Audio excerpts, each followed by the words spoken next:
দেখুন, কে জঙ্গি না জঙ্গি আমি বলবো না। National human rights commission Shaukat Molla সাহেবকে নটোরিয়াস ক্রিমিনাল বলেছে। একটা সন্ত্রাসবাদী জঙ্গি নেতা আজকের গোটা ভাঙনের মাটিতে এই ধরনের কর্মকাণ্ড নির্বাচিত করেছে। জনপ্রতিনিধি শুধুমাত্র একটা পার্টি অফিসে বসে থাকলে বা এমএলএর অফিসে বসে থাকলেই সমস্যার সমাধান হবে বলে আমার মনে হয় না।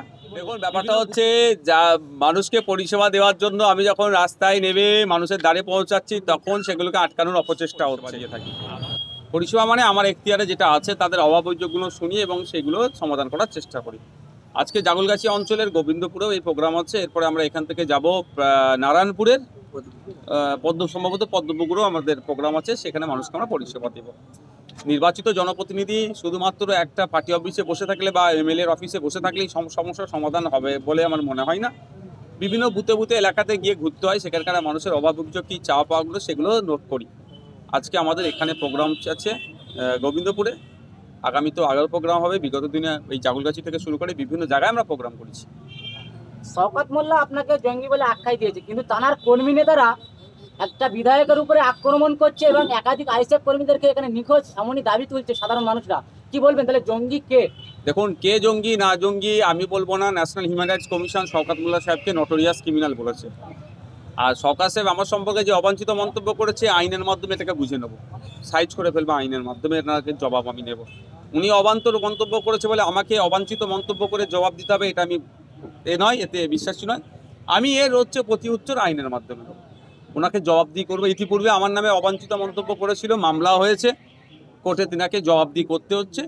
আর গত কয়েকদিন আগে যে মন্তব্য করেছে আমার সম্পর্কে তারও জবাবদিহি আগামী দিনে কোর্টকে করতে হবে না। শওকত মোল্লা বলছে আইএসএফ এর বিধায়ক পরিষেবা দিতে পারছে না, কিন্তু যারা পরিষেবা নিতে আসছে সাধারণ মানুষদেরকে হামলা করছে তৃণমূলের দুষ্কৃতীরা হাতে লাঠি কিছু অস্ত্র নিয়ে। কি দেখুন, ব্যাপারটা হচ্ছে যা মানুষকে পরিষেবা দেওয়ার জন্য আমি যখন রাস্তায় নেমে মানুষের দ্বারে পৌঁছাচ্ছি তখন সেগুলোকে আটকানোর অপচেষ্টা হচ্ছে।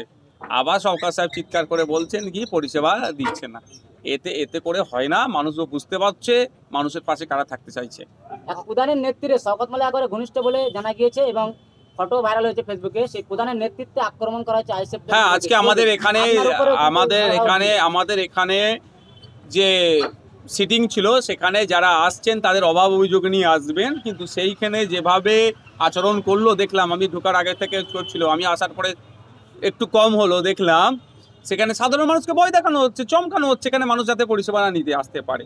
তবে এই ধরনের ধমকে চমকে বেশি দিন চলে না, সময় ঘনিয়ে এসছে।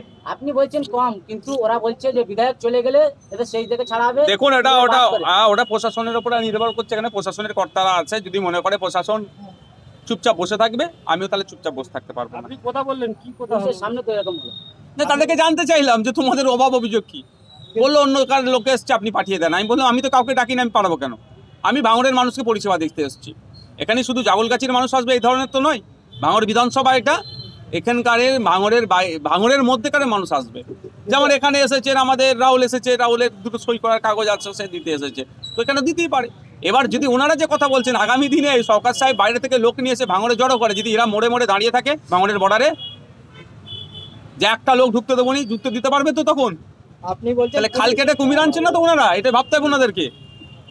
আপনি বলছেন পুলিশ প্রশাসন এটা দেখবে, কিন্তু পুলিশ প্রশাসনের সামনে আপনার উপরে চড়াও হলো, কিন্তু পুলিশ প্রশাসন কিছু বলছে না। দেখুন, ব্যাপারটা হচ্ছে প্রশাসনের যারা কর্তারা আছে, আমি এখানে এসব বলেছি যে ভাঙড়ের কোনো একটা মানুষকে যদি এখানে আসার পরে যদি ডিস্টার্ব করে, যদি খবর পাই, কিন্তু চুপ করে বসে থাকবো না। আমি যাওয়ার পরে যদি এখানে কোনো ধরনের বিশৃঙ্খলা হয় প্রশাসনকে কিন্তু দায়ভার নিতে হবে।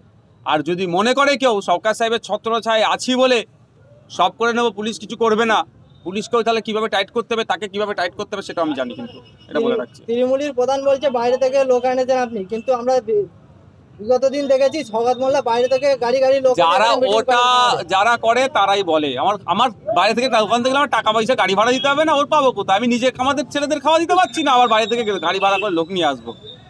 আমার ভাঙড়ে যা লোক আছে যথেষ্ট,